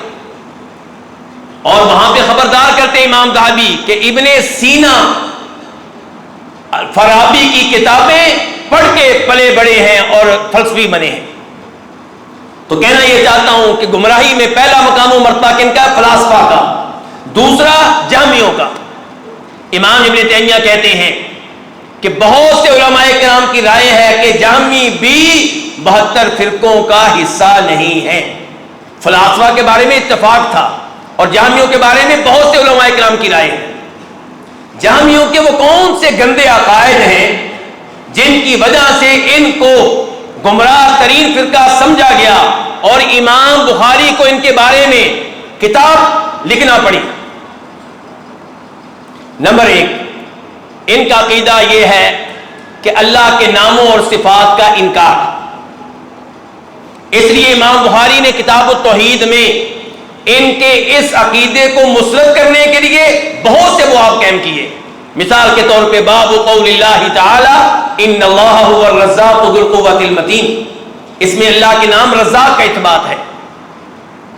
اور مثال کے طور پہ باب ان للہ مئۃ اسم الا واحدہ، کہ اللہ کے 100 کے قریب نام ہیں. اور پھر امام بخاری کے باب قائم کرتے ہیں باب قول اللہ تعالی لما خلقت بیدی. اس میں اللہ تعالیٰ کے ہاتھوں کا اس بات ہے. جامیوں کا دوسرا خطرناک عقیدہ یہ ہے کہ اللہ تعالیٰ کو آخرت میں دیکھنا ممکن نہیں ہے. امام بخاری نے اس عقیدے کی غلطی کو واضح کرنے کے لیے باب قائم کیا باب قول اللہ تعالی وجوہ یومئذ ناظرہ الی ربہا ناظرہ، کہ روز قیامت کئی چہرے تر و تازہ ہوں گے، اپنے رب کا دیدار کر رہے ہوں گے. اللہ تعالیٰ مجھے اور آپ سب کو ان میں سے بنائے جو اللہ کی جنت میں اللہ کے چہرے کے دیدار کا شرف حاصل کریں گے. تیسرے نمبر پہ جہمیوں کا عقیدہ یہ ہے کہ اللہ رب العزت کلام نہیں کرتے. امام بخاری رحمہ اللہ نے کتاب التوحید میں بہت سے ابواب قائم کیے یہ ثابت کرنے کے لیے کہ اللہ کی صفات میں سے ایک عظیم صفت یہ ہے کہ اللہ کلام کرتا ہے. مثال کے طور پہ بابو کلام ربی مع اہل الجنہ، کہ اللہ تعالیٰ اہل جنت کے ساتھ کلام کریں گے. بابو کلام ربی مع جبریل، اللہ تعالیٰ جبریل علیہ السلام کے ساتھ گفتگو کرتے ہیں. بابو کلام اللہ تعالیٰ یوم القیامت مع الانبیاء وغیرہم، اللہ تعالیٰ روز قیامت انبیاء کرام علیہم السلام اور دیگر کئی لوگوں کے ساتھ کلام فرمائیں گے. جامیوں کا چوتھا غلط عقیدہ یہ ہے کہ قرآن کریم اللہ کی مخلوق ہے، اللہ کی صفت نہیں ہے. امام بخاری رحمہ اللہ نے اس عقیدے کی غلطی کو واضح کرنے کے لیے بھی بہت سے باب قائم کیے، اور ایک باب یہ قائم کیا باب قول اللہ تعالی ولا تنفع الشفاعة عنده الا لمن اذن له حتى اذا فزع عن قلوبهم قالوا ماذا قال ربكم قالوا الحق وهو العلي الكبير. یہاں پہ امام بخاری کہتے ہیں کہ دھیان دیں، فرشتے اللہ کا کلام سن کے بے ہوش ہو جاتے ہیں. جب ہوش آتا ہے تو اللہ کے مقرب فرشتوں سے پوچھتے ہیں کہ اللہ نے کیا کہا.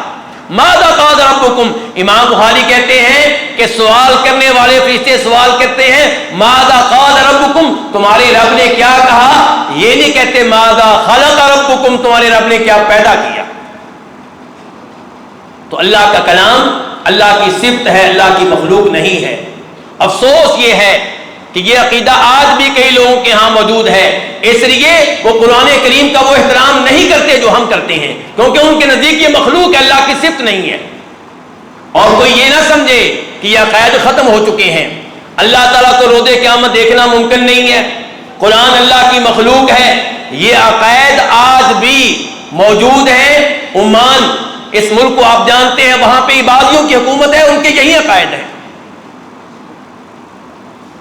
اور پانچواں غلط عقیدہ جامیوں کا جو گمراہی پہ مبنی ہے وہ یہ ہے کہ تقدیر پہ ایمان لاتے ہوئے غلو سے کام لیا، مبالغہ سے کام لیا، اس حد تک آگے بڑھ گئے کہ کہتے ہیں کہ بندہ جو بھی عمل کرتا ہے اس میں بندے کا کوئی ارادہ نہیں ہوتا، کوئی اختیار نہیں ہوتا، کوئی قدرت نہیں ہوتی، بندہ تو مجبور محض ہے. اور اس عقیدے کا نتیجہ کیا نکلے گا کہ نعوذ باللہ اللہ ظالم ہے کہ روز قیامت لوگوں کو گناہ کرنے پہ جہنم میں پھینکے گا، جبکہ نہ ان کو ارادہ دیا، نہ اختیار دیا، نہ قدرت دی. غلط عقیدہ ہے.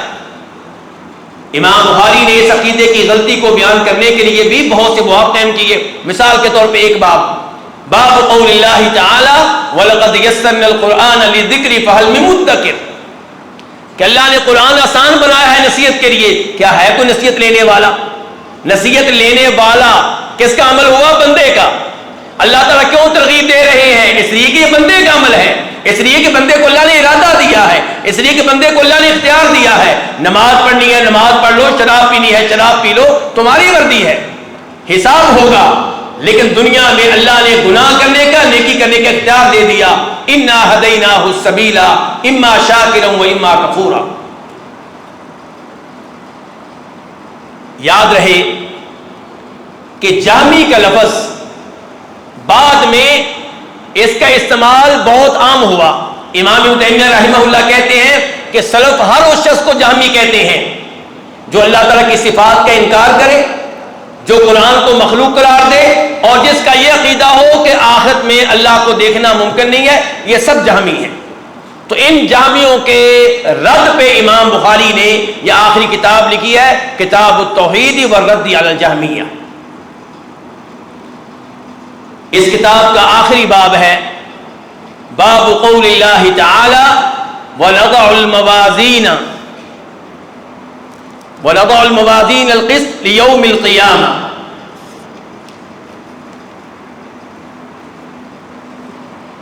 امام بخاری کہتے ہیں کہ اللہ تعالیٰ فرماتے ہیں وَنَضَعُ الْمَوَازِينَ الْقِسْطَ لِيَوْمِ الْقِيَامَةِ کہ قیامت کے دن ہم عدل و انصاف والے ترازو قائم کریں گے۔ یہاں پہ یہ بات قابل غور ہے کہ کتاب التوحید میں عام طور پہ امام بخاری ابواب کے شروع میں قرآن کریم کی کوئی نہ کوئی آیت لے کر آتے ہیں، پیغام دے رہے ہیں ان لوگوں کو جو احادیث کو حجت نہیں مانتے، خبر واحد کو حجت نہیں مانتے، کہ تم اپنے غلط عقائد کے دفاع میں کہاں جاؤ گے؟ اگر احادیث سے بھاگو گے تو قرآن سے بھی بھاگو گے۔ جو کچھ احادیث میں آیا ہے وہی قرآن میں آیا ہے۔ قرآن و حدیث دونوں اللہ رب العزت کی طرف سے ہیں، دونوں میں کوئی فرق نہیں ہے۔ اور صحیح بات یہ ہے کہ جیسے قرآن حجت ہے ایسے احادیث بھی حجت ہے۔ تو امام بخاری یہاں پہ باب کیا قائم کر رہے ہیں کہ ہم قیامت کے دن عدل و انصاف والے ترازو قائم کریں گے۔ اس سے ایک تو یہ پتا چلا کہ روز قیامت ترازو قائم کیا جائے گا، اور الحمدللہ ہم تعویل کرنے والے نہیں ہیں۔ ہم جیسے رفع الیدین کی حدیث کو مانتے ہیں ان کی تعویل نہیں کرتے، ہم جیسے اللہ کے ناموں اور صفات کے بارے میں جو احادیث ہیں انہیں مانتے ہیں اور ان کی تعویل نہیں کرتے، ہم جیسے حکمرانوں کے بارے میں آنے والی احادیث کو مانتے ہیں اور ان کی تعویل نہیں کرتے، ایسے ہی روز آخرت کے غیبی امور کے بارے میں جو احادیث آتی ہیں ہم ان کو بھی مانتے ہیں اور ان کی تعویل نہیں کرتے۔ تو ہمارا ترازو کے اوپر ایمان ہے۔ تو اللہ نے یہاں پہ بیان کیا کہ روز قیامت ترازو قائم کیے جائیں گے۔ میرے بھائیوں، اس میں میرے لیے اور آپ کے لیے تنبیہ ہے کہ سوچ سمجھ کے کوئی بات کہیں، سوچ سمجھ کے کوئی عمل کریں اور دیکھیں کہ یہ عمل، یہ قول، یہ گفتگو روز قیامت کہاں رکھا جائے گا۔ جب اعمال تولے جائیں گے، جب اقوال تولے جائیں گے، میرا یہ عمل نیکیوں والے پلڑے میں جائے گا یا گناہ اور برائی کے پلڑے میں جائے گا۔ وَنَضَعُ الْمَوَازِينَ الْقِسْطَ لِيَوْمِ الْقِيَامَةِ وَأَنَّ أَعْمَالَ بَنِي آدَمَ وَقَوْلُهُمْ يُوزَنُ کہ بندوں کے اعمال بھی تولے جائیں گے، ان کے اقوال بھی تولے جائیں گے۔ امام بخاری یہاں پہ کتاب التوحید کے لحاظ سے کیا پیغام دینا چاہتے ہیں؟ کتاب التوحید کے لحاظ سے پیغام یہ دینا چاہتے ہیں کہ بندہ جو عمل کرتا ہے یہ اس میں بندے کو اختیار دیا گیا ہے، ارادہ دیا گیا ہے، قدرت دی گئی ہے، اسی لیے اس کا حساب ہوگا اور یہ اعمال تولے جائیں گے اور اس کے بعد اس کی جنت و جہنم کے فیصلے ہوں گے۔ کتاب و توحید کے لحاظ سے امام بخاری یہ پیغام دے رہے ہیں کہ جب قرآن پڑھنے والا قرآن پڑھتا ہے تو قرآن اللہ کا کلام ہے، وہ اللہ کی صفت ہے، مخلوق نہیں ہے، لیکن اس کا پڑھنا یہ عمل جو ہے یہ اس کا اپنا فعل ہے اور یہ اللہ رب العزت کا فعل نہیں ہے، یہ مخلوق ہے، یہ اللہ کی صفت نہیں ہے۔ تلاوت جس کلام کی گئی ہے وہ اللہ کی صفت ہے، وہ مخلوق نہیں ہے، لیکن بندے کا پڑھنا یہ مخلوق ہے اور یہ اللہ کی صفت نہیں ہے، دونوں میں فرق کیا جائے گا۔ امام بخاری رحمہ اللہ فرماتے ہیں وقال مجاہد، اور مجاہد کہتے ہیں القسطاس العدل بالرومیہ کہ لفظ قسطاس رومی زبان کا لفظ ہے اور اس کا معنی ہے عدل و انصاف۔ امام بخاری ہیں، بہت بڑے مفسر ہیں، بہت بڑے محدث ہیں، جناب عبداللہ ابن عباس کے شاگرد ہیں، ان کا تفسیر میں کیا مقام و مرتبہ ہے؟ امام ابن تیمیہ رحمہ اللہ فرماتے ہیں کہ تابعین میں سے کچھ تابعی ایسے ہیں جنہوں نے پوری تفسیر صحابہ کرام سے لی ہے، پھر ان کی مثال دیتے ہیں، ان میں سے ایک امام مجاہد ہیں، یہ کہتے ہیں کہ میں نے پورے کا پورا قرآن عبداللہ ابن عباس سے سیکھا، اوقفہ عند کل آیت منہ، ایک ایک آیت میں عبداللہ ابن عباس کو روک لیا کرتا تھا، واسألہ عنہا، اور ایک ایک آیت کے بارے میں ان سے سوال کرتا، اس کی تفسیر بیان کریں، اس کا معنی و مفہوم واضح کریں۔ اسی لیے امام سوری کہتے ہیں اذا جاءک التفسیر عن مجاہد فحسبک بہ، اگر کسی آیت کی تفسیر میں امام مجاہد کا قول مل جائے تو یہ آپ کے لیے غنیمت ہے، اب آپ کو دائیں بائیں جانے کی ضرورت نہیں ہے۔ اور امام شافعی، امام احمد، امام بخاری امام مجاہد کی تفسیر پہ بہت زیادہ اعتماد کرتے ہیں۔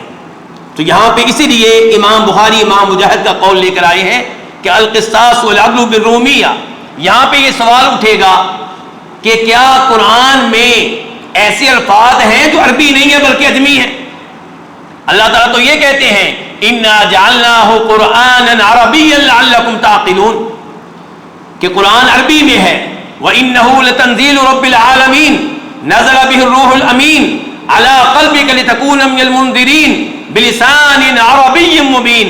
اللہ تعالیٰ کہتے ہیں کہ یہ قرآن رب العالمین کی طرف سے نازل کردہ ہے، ہم نے جبریل کے ذریعے اس کو اے محمد صلی اللہ علیہ وسلم آپ کے دل پہ نازل کیا ہے تاکہ آپ لوگوں کو ڈرائیں اس کے ذریعے، اور ہم نے اس کو عربی زبان میں نازل کیا ہے۔ اور یہاں پہ امام مجاہد کہہ رہے ہیں کہ یہ لفظ جو ہے رومی زبان کا لفظ ہے۔ تو میرے بھائیوں، اس بارے میں صحیح قول یہ ہے کہ قرآن کریم بطور کلام مکمل طور پہ عربی میں ہے۔ قرآن کریم کا ہر اسلوب عربی زبان کا اسلوب ہے، لیکن قرآن کریم میں کئی نام ایسے ہیں جو اجمی ہیں، کیونکہ قرآن کریم جب ابراہیم علیہ السلام کا تذکرہ کرے گا تو ظاہر ہے کہ ابراہیم کا ترجمہ نہیں کیا جائے گا، جیسے نام ہے ویسے ہی آئے گا، اور ابراہیم اجمی لفظ ہے، اسماعیل اجمی لفظ ہے، نوح اجمی لفظ ہے، لوط اجمی لفظ ہے، یہ سارے الفاظ قرآن کریم میں موجود ہیں۔ اور ایسے ہی قرآن کریم میں ایسے الفاظ بھی موجود ہیں جو قرآن کے نزول سے پہلے ہی عرب لوگ استعمال کرتے تھے، چاہے وہ دیگر زبانوں سے آئے تھے، جب قرآن نازل ہوا وہ عربی زبان کا حصہ تھے تو وہ الفاظ عربی الفاظ کہلاتے ہیں۔ ان میں سے ایک لفظ یہ بھی ہے القصاص۔ تو اس لیے قرآن کریم مکمل طور پہ عربی میں ہے، البتہ ایسے الفاظ موجود ہیں جو نزول قرآن سے پہلے عرب لوگ عربی میں استعمال کرتے تھے، ایسے الفاظ پائے جاتے ہیں۔ امام بخاری اس کے بعد فرماتے ہیں وَيُقَالُ الْقِسْطُ مَصْدَرُ الْمُقْسِطِ وَهُوَ الْعَادِلُ وَأَمَّا الْقَاسِطُ فَهُوَ الْجَائِرُ، کہ آیت میں جو لفظ قسط آیا ہے اس کا معنی ہے عدل و انصاف، وہ مقسط کے معنی میں ہے، قاسط کے معنی میں نہیں ہے۔ قاسط کا معنی کیا ہوتا ہے؟ ظالم، اور قاسط کس سے ماخوذ ہے؟ قص سے، قاف کے فتح کے ساتھ، اور یہ لفظ کیا ہے؟ قسط، قاف کے کسرہ کے ساتھ۔ تو المقسط اور قسط کا ایک معنی ہے، لیکن امام بخاری کا یہ کہنا کہ قسط جو ہے یہ مقسط کا مصدر ہے، اس کے اوپر سوال اٹھتا ہے۔ تو جواب اس کا یہ ہے کہ امام بخاری یہ کہنا چاہتے ہیں کہ لفظ مقسط کو اگر آپ زبید حروف سے دور کر دیں تو پھر قسط اور مقسط دونوں ایک ہی ہیں۔ اللہ تعالیٰ قرآن حکیم میں کہتے ہیں وَأَقْسِطُوا إِنَّ اللَّهَ يُحِبُّ الْمُقْسِطِينَ، انصاف کرو، بے شک اللہ تعالیٰ انصاف کرنے والوں سے محبت کرتا ہے۔ اور پھر لفظ قاسط ہے جس کا معنی کیا ہوتا ہے؟ ظالم، سورہ جن میں ہے وَأَمَّا الْقَاسِطُونَ فَكَانُوا لِجَهَنَّمَ حَطَبًا، کہ ظلم کرنے والے ظالم لوگ جہنم کا ایندھن بنیں گے۔ تو آپ دیکھیے، ذرا غور کیجئے امام بخاری کے اس ترجمے پہ کتنے فوائد ہیں۔ اس میں پہلے آیت لے کر آئے ہیں، پھر کہا ہے کہ بندوں کے اعمال اور اقوال یہ تولے جائیں گے، پھر امام مجاہد کا قول لے کر آئے ہیں، اور پھر لغوی طور پہ بھی گفتگو کی ہے۔ اس سے آپ اندازہ کر سکتے ہیں کہ صحیح بخاری کے ابواب، صحیح بخاری کے تراجم کس قدر فوائد سے بھرپور ہیں۔ جہاں تک تعلق ہے میرے بھائیوں میزان کا، تو میزان پہ جیسا کہ گزارش کر چکا ہوں کہ ہمارا ایمان ہے، اور اس بات پہ بھی ایمان ہے کہ اس کے دو پلڑے ہوں گے۔ اس معاملے میں حدیث بطاقہ آپ سب جانتے ہوں گے، میں مختصر طور پہ اشارہ کر دوں پبلک کے لیے، علماء کرام تو جانتے ہیں ان امور کو، لیکن پبلک کے لیے شاید یہی چیز بہت زیادہ اہمیت رکھتی ہوگی۔ امام ترمذی، امام ابن ماجہ روایت کرتے ہیں کہ روز قیامت ایک آدمی کو لایا جائے گا اور اس کے گناہوں کے رجسٹر 99 ہوں گے، اور جہاں تک نگاہ جاتی ہے وہاں تک رجسٹر جا رہا ہوگا، اتنا رجسٹر طویل ہوگا، اور یہ سارے رجسٹر بھرے ہوئے ہیں کس سے؟ گناہوں سے۔ اللہ تعالیٰ کہیں گے اتنکر من ھذا شیئا، ان میں جو گناہ لکھے ہوئے ہیں انہیں مانتے ہو یا انکار کرتے ہو؟ کہے گا یا اللہ تسلیم کرتا ہوں۔ اللہ تعالیٰ کہیں گے تمہارا کوئی عذر؟ یا اللہ کوئی عذر نہیں۔ اس کے مقابلے میں تمہارے پاس کوئی نیکی ہو؟ یا اللہ کوئی نیکی نہیں۔ اللہ تعالیٰ کہیں گے نہیں نہیں، ہمارے پاس تمہاری ایک نیکی محفوظ ہے۔ چنانچہ کاغذ کا ایک ٹکڑا لایا جائے گا، بطاقہ، اور اس میں کیا لکھا ہوگا؟ اشہد ان لا الہ الا اللہ واشہد ان محمدا عبدہ ورسولہ۔ یہ کلمات اگر دھیان سے کہے جائیں، توجہ سے کہے جائیں، معنی کے اوپر غور و فکر کرتے ہوئے کہے جائیں تو بڑے وزنی ہیں، بڑے قیمتی ہیں۔ میزان کے پاس، ترازو کے پاس اس آدمی کو حاضر کیا جائے گا، ایک پلڑے میں یہ کاغذ کا ٹکڑا جس میں کیا لکھا ہوا؟ اشہد ان لا الہ الا اللہ واشہد ان محمدا عبدہ ورسولہ، اور دوسرے پلڑے میں گناہوں کے 99 لمبے لمبے رجسٹر۔ اللہ کا فضل دیکھیے، اللہ کی رحمت دیکھیے، وہ پلڑا جدھر کاغذ کا یہ ٹکڑا ہے وہ جھک جائے گا، دوسرا اٹھ جائے گا۔ تو اس حدیث سے کیا پتا چلا کہ ترازو کے باقاعدہ 2 پلڑے ہوں گے۔ میں نے یہ حدیث اس لیے آپ کے سامنے رکھی ہے۔ میرے بھائیوں، عقل پرست، معتزلی، جہمی، یہ لوگ میزان کو تسلیم نہیں کرتے، یہ اس کو حقیقت پہ محمول نہیں کرتے، کہتے ہیں کہ میزان سے مراد اللہ کا عدل و انصاف ہے، حقیقتاً روز قیامت کوئی ترازو نہیں ہوگا جس کے 2 پلڑے ہوں۔ ہم نے پوچھا بھی کیوں؟ مسئلہ کیا ہے آپ کو؟ کہتے ہیں مسئلہ یہ ہے کہ اعمال کو تولنا ممکن ہی نہیں ہے۔ کیوں بھائی؟ کہتے ہیں اعمال کا کوئی جسم ہی نہیں ہے، کیسے تولیں گے آپ اس کو؟ تو کسی زمانے میں یہ دلیل ان کی بڑی مضبوط دلیل ہوا کرتی تھی۔ ان کے لیے جو عقل کے پیچھے بھاگتے ہیں، جو قرآن و حدیث کی پیروی کرتے ہیں، ان کے لیے اس عقلی دلیل کی کوئی اہمیت نہیں تھی۔ لیکن آج کے زمانے میں اس دلیل کی عقلی طور پہ بھی اہمیت نہیں رہی۔ آج ہوا کو تولا جا رہا ہے، کیا اس کا جسم ہے؟ آج بخار کو تولا جا رہا ہے، کیا اس کا جسم ہے؟ آج آپ کو کئی ایسی چیزیں بتائی جا رہی ہیں جن کا جسم نہیں ہوتا، ان کی مقدار بتائی جا رہی ہے۔ تو جب انسان جو اللہ کی ادنا مخلوق ہے وہ بخار کی مقدار بتا رہا ہے، وہ ہوا کی مقدار بتا رہا ہے، تو اللہ رب العزت کے لیے ان اعمال کو تولنا کون سا مشکل ہے کہ جن کا جسم نہیں ہے؟ اللہ تعالیٰ فرماتے ہیں وَوَجَدُوا مَا عَمِلُوا حَاضِرًا، کہ یہ اعمال موجود ہوں گے۔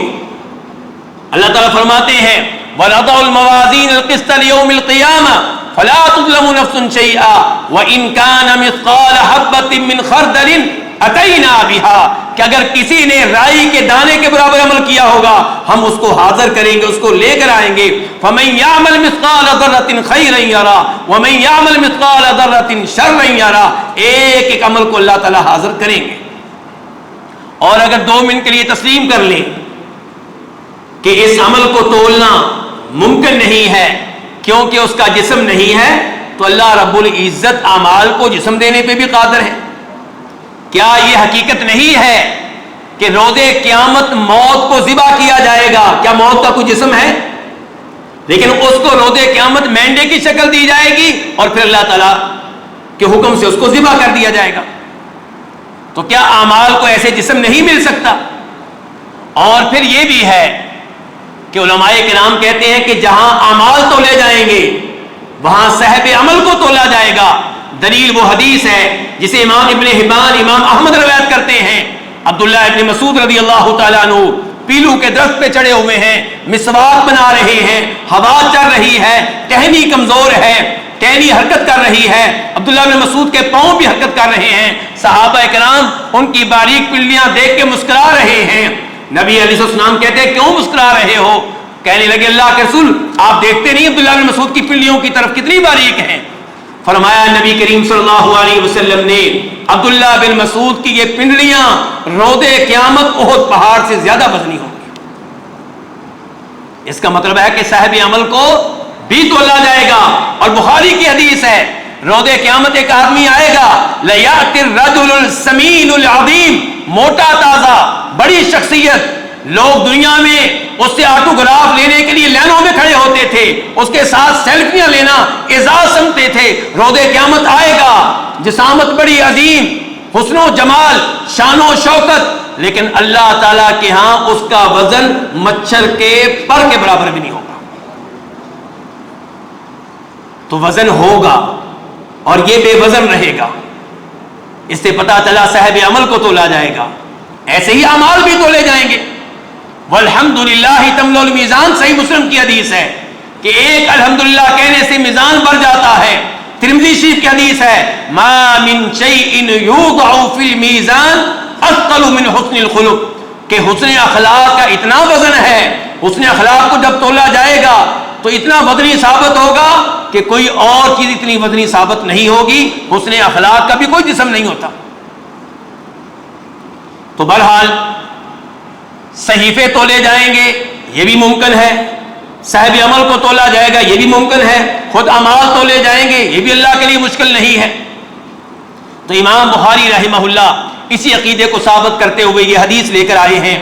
یاد رہے یہ حدیث جو بھی ہم پڑھنے لگے ہیں یہ بھی صحیح بخاری میں 3 بار آئی ہے۔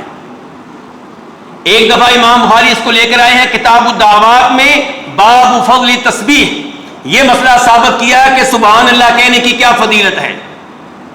پھر امام بخاری اس حدیث کو لے کر آئے ہیں کتاب الایمان والنذور میں، اور باب قائم کیا ہے باب اذا قال واللہ لا اتکلم اليوم فصلى او قرأ او سبح او کبر او حمد او ہلل فهو على نیته، کہ اگر کوئی آدمی قسم اٹھاتا ہے کہ آج اللہ کی قسم میں کلام نہیں کروں گا، پھر نماز پڑھتا ہے، اب نماز میں ظاہر اذکار پڑھے گا، یا تلاوت کرتا ہے ظاہر اب تلاوت کی آیات پڑھے گا، یا سبحان اللہ کہتا ہے، یا اللہ اکبر کہتا ہے، یا الحمدللہ کہتا ہے، یا لا الہ کہتا ہے، تو اس کی قسم کا کیا حکم ہوگا؟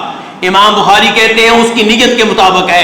اگر اس کی نیت یہ تھی کہ میں آج کلام نہیں کروں گا، یعنی کہ اذکار بھی نہیں کروں گا، تو پھر جب وہ نماز پڑھے گا یا تلاوت کرے گا اس کی قسم ٹوٹ جائے گی، کفارہ دینا پڑے گا۔ اور اگر اس کا مقصد یہ تھا کہ میں لوگوں سے کلام نہیں کروں گا، اللہ کے ساتھ کلام کروں گا، سبحان اللہ کہوں گا، نمازیں پڑھوں گا، تلاوت کروں گا، تو پھر اس کی قسم نہیں ٹوٹے گی۔ تو امام بخاری اس حدیث کو 3 بار لے کر آئے ہیں، ہر بار نیا مسئلہ ثابت کیا ہے، اور ہر بار اس حدیث کو خماسی لے کر آئے ہیں، یعنی کہ اس میں 5 راوی ہیں امام بخاری کے مابین اور نبی علیہ الصلوۃ والسلام کے مابین۔ اور یاد رہے کہ صحیح بخاری میں عام طور پہ احادیث خماسی ہیں، زیادہ تر احادیث خماسی ہیں، یہ بھی خماسی ہے، ثلاثی تو 22 ہیں اور رباعی بھی کم ہیں، لیکن خماسی یہ کثرت کے ساتھ ہیں۔ یہاں پہ امام بخاری کا استاد کون ہے؟ احمد بن اشکاف۔ اور جب یہ حدیث امام بخاری کتاب الدعوات میں لے کر آئے ہیں تو زہیر بن معاویہ، اور جب کتاب الایمان والنذور میں لے کر آئے ہیں تو امام بخاری کے استاد ہے قتیبہ بن سعید۔ تو میں نے کیا کہا تھا کہ امام بخاری جب ایک حدیث کو بار بار لے کر آتے ہیں، ہر بار اس میں کوئی نہ کوئی اضافی فائدہ ہوتا ہے۔ اب دیکھیں جب اس حدیث کو روایت کرنے والے امام بخاری کے 3 استاد ہوئے تو ہمارا اس حدیث کے اوپر پہلے بھی یقین تھا لیکن مزید بڑھ گیا۔ وَلَٰكِن لِيَطْمَئِنَّ قَلْبِي، امام بخاری کہتے ہیں حدثنا احمد بن اشکاب، اور اس کے بعد کہتے ہیں حدثنا محمد بن فضیل عن عمارة بن القعقاع عن ابی زرعہ۔ ابو زرعہ کون ہے؟ حرم بن عمر بن جریر بن عبداللہ البجلی، مشہور و معروف صحابی جریر بن عبداللہ البجلی کے یہ پوتے ہیں، اور روایت کرتے ہیں جناب ابو ہریرہ رضی اللہ تعالیٰ عنہ سے، جن کا مشہور و معروف قول کے مطابق نام عبد الرحمن بن صخر ہے، امیر المؤمنین فی الحدیث ہے، حدیث میں ان کا اپنا مقام و مرتبہ ہے، ان پہ گفتگو کی جائے تو بہت طویل ہو جائے گی، اس لیے ان پہ گفتگو کیے بغیر آگے بڑھتے ہیں۔ قال النبی صلی اللہ علیہ وسلم کلمتان حبیبتان للرحمن خفیفتان علی اللسان ثقیلتان فی المیزان سبحان اللہ وبحمدہ سبحان اللہ العظیم۔ کلمتان، 2 ایسے جملے ہیں، دو ایسے جملے ہیں، یہ خبر ہے، مبتدا نہیں ہے، اور آپ طالب علم جانتے ہیں کہ عربی زبان میں قواعد کے اعتبار سے پہلے کس کو لایا جاتا ہے؟ مبتدا کو، اور جب خبر کو پہلے لایا جائے، مبتدا کو بعد میں لایا جائے، تو وہاں پہ کوئی نہ کوئی فائدہ ہوتا ہے، کوئی نہ کوئی وجہ ہوتی ہے، کوئی نہ کوئی سبب ہوتا ہے۔ تو یہاں پہ ایسا کیوں کیا گیا؟ علماء کرام کہتے ہیں اس لیے کہ سننے والوں میں شوق پیدا ہو جائے۔ کس چیز کے بارے میں؟ ان دو جملوں کے بارے میں۔ شوق کیسے پیدا کیا جا رہا ہے؟ فرماتے ہیں نبی علیہ الصلوۃ والسلام دو ایسے جملے ہیں، پہلی صفت حبیبتان الرحمن، جو رحمان کو بڑے پیارے ہیں، رحمان کو ان سے بڑی محبت ہے۔ جب سننے والے کو پتا چلے کہ دو جملے ایسے ہیں جس سے اللہ کو محبت ہے، تو شوق پیدا ہوتا ہے کہ میں جانوں یہ کون سے دو جملے ہیں، میں بھی ان دو جملوں کو پڑھوں، میں بھی اللہ کے محبوب بندوں میں شامل ہو جاؤں ان کو پڑھ کے۔ اور یہاں سے اللہ کی صفت محبت کا اثبات ہو رہا ہے، اور آپ جانتے ہیں یہ اللہ کی صفت قرآن کریم میں بار بار آئی ہے، ان اللہ یحب التوابین ویحب المتطہرین، اللہ محبت کرتا ہے ان سے جو بہت توبہ کریں، اللہ محبت کرتا ہے ان سے جو پلید چیزوں سے دور رہیں۔ ہم اللہ کے فضل و کرم سے یہاں پہ بھی تعویل نہیں کرتے، لیکن تعویل کرنے والوں نے تعویل کی ہے۔ ہمارے مدارس میں تفسیر الجلالین پڑھائی جاتی ہے، یہ تعویلات سے بڑی بڑی ہے، اور جب بھی اللہ کی صفت محبت آتی ہے تو وہ دونوں امام محلی یا امام سیوطی کیا تعویل کرتے ہیں؟ اس کا مطلب ہے کہ اللہ ثواب کا ارادہ کرتا ہے، یعنی کہ اللہ کہتے ہیں کہ میں اس سے محبت کرتا ہوں، تو اللہ محبت نہیں کرتا، مطلب یہ ہے کہ اللہ تعالیٰ اس کو ثواب دے گا۔ مجھے یہاں پہ امام ابن القیم رحمہ اللہ کے الفاظ یاد آ گئے، میں آپ کی توجہ چاہوں گا، سنہری الفاظ ہیں۔ کہتے ہیں بڑی عجیب بات ہے کہ اللہ تعالیٰ کہتے ہیں کہ قرآن آسان ہے، وَلَقَدْ يَسَّرْنَا الْقُرْآنَ لِلذِّكْرِ فَهَلْ مِن مُدَّكِرٍ، کہ ہم نے قرآن کو آسان بنایا ہے، کیا ہے تو نصیحت لینے والا؟ آسان تب ہوگا جب تجری بِأَعْيُنِنَا کا مطلب یہ ہو کہ اللہ کی آنکھیں ہیں، آسان تب ہوگا جب لما خلقت بِيَدَيْكَ کا مطلب یہ ہو کہ اللہ کے ہاتھ ہیں۔ لیکن وہ کہتے ہیں کہ اگر ان گمراہ فرقوں کا عقیدہ لے لیں تو پھر ہمیں ماننا پڑے گا کہ قرآن کریم سے مشکل کتاب کوئی نہیں ہے جس میں اثبات کا معنی نفی اور نفی کا معنی اثبات ہوتا ہے۔ لما خلقت بِيَدَيَّ کا مطلب یہ ہوتا ہے کہ اللہ کے ہاتھ نہیں ہے، تجری بِأَعْيُنِنَا کا مطلب یہ ہوتا ہے کہ اللہ کی آنکھیں نہیں ہیں، اس سے مشکل کتاب کون سی ہوگی؟ تو یہاں پہ بھی یہی صورتحال ہے کہ اللہ کے نبی فرماتے ہیں صلی اللہ علیہ وسلم کہ اللہ محبت کرتا ہے۔ جی ہاں، اللہ محبت کرتا ہے کئی شخصیات سے، اللہ محبت کرتا ہے کئی مقامات سے، اللہ محبت کرتا ہے کئی کلمات سے، اللہ محبت کرتا ہے کئی زمانوں سے، اور یہاں بتایا گیا کہ اللہ محبت کرتا ہے ان دو جملوں سے۔ خفیفتان علی اللسان، یہ دونوں جملے بہت ہلکے ہیں، کہتے ہوئے زور نہیں لگتا، مشقت کا سامنا نہیں کرنا پڑتا، کوئی زیادہ وقت صرف نہیں ہوتا، بلکہ یہ دو کلمے مصداق ہیں اس حدیث کے کہ عامل قلیلا واجر کثیرا، کہ انتہائی تھوڑا عمل اور اجر بہت زیادہ۔ ثقیلتان فی المیزان، شوق دیکھیں، شوق دیا جا رہا ہے کہ دو جملے کیسے ہیں، رحمان کو بڑے پیارے ہیں، دو جملے کیسے ہیں، کہنے کے لحاظ سے بہت ہلکے ہیں، دو جملے کیسے ہیں، جب روز قیامت ان کو تولا جائے گا تو وزن میں بڑے بھاری ثابت ہوں گے۔ کون سے؟ فرمایا سبحان اللہ و بحمدہ، سبحان اللہ العظیم، کم از کم ایک بار تو بھی کہہ لیں سبحان اللہ و بحمدہ، سبحان اللہ العظیم۔ یہ وہ جملے ہیں جو اللہ کو بڑے پیارے ہیں، جو اللہ کو بڑے محبوب ہیں، اور اللہ رب العزت کو بہت پیار ہے اس بات سے کہ ایک ہی وقت میں اللہ کی تسبیح بھی بیان کی جائے، اللہ کی حمد و ثنا بھی بیان کی جائے۔ وَإِن مِّن شَيْءٍ إِلَّا يُسَبِّحُ بِحَمْدِهِ، اللہ نے کائنات کی ایک ایک چیز کو اس وظیفے پہ لگا رکھا ہے کہ میری تسبیح اور میری حمد و ثنا کا ترانہ پڑھتے رہو۔ اللہ کو حمد و ثنا بڑی پسند ہے۔ اپنی تسبیح کے ساتھ اللہ نے دنیا کے سب سے عظیم انسان اور اپنے سب سے محبوب انسان کو حکم دیا فسبح بحمد ربک واستغفر، آپ کا آخری وقت آ چکا، جو ایام رہ گئے ان کو غنیمت جانیں اور ان ایام کو گزاریں اللہ کی تسبیح میں، اللہ کی حمد و ثنا میں۔ تسبیح کیا ہے، حمد و ثنا کیا ہے؟ تسبیح اس بات کا اعلان ہے کہ اللہ ہر عیب سے پاک ہیں، یہ نہیں کہ اللہ کا کوئی شریک نہیں۔ یہ کہا جائے کہ اللہ کا کوئی شریک ہے، یہ اللہ کے لیے عیب بیان کرنا ہے، اور اللہ اس عیب سے پاک ہیں، سبحانہ و تعالی عما یشرکون۔ تسبیح کیا ہے؟ تسبیح اس بات کا اعلان ہے کہ اللہ تعالیٰ کی کوئی اولاد نہیں ہے۔ عیسیٰ علیہ السلام اللہ کے بیٹے ہوں، یہ اللہ کو گالی دینے کے مترادف ہے، یہ اللہ تعالیٰ کی طرف کسی عیب کی نسبت کرنا ہے۔ اللہ اس عیب سے پاک ہے کہ اللہ اولاد کے محتاج ہو۔ اللہ تعالیٰ پاک ہے اس بات سے کہ اللہ کی کوئی بیوی ہو۔ اللہ تعالیٰ پاک ہے اس بات سے کہ اللہ نے کائنات میں کسی بھی چیز کو بغیر کسی حکمت کے، بغیر کسی مقصد کے بے فائدہ پیدا کیا ہو۔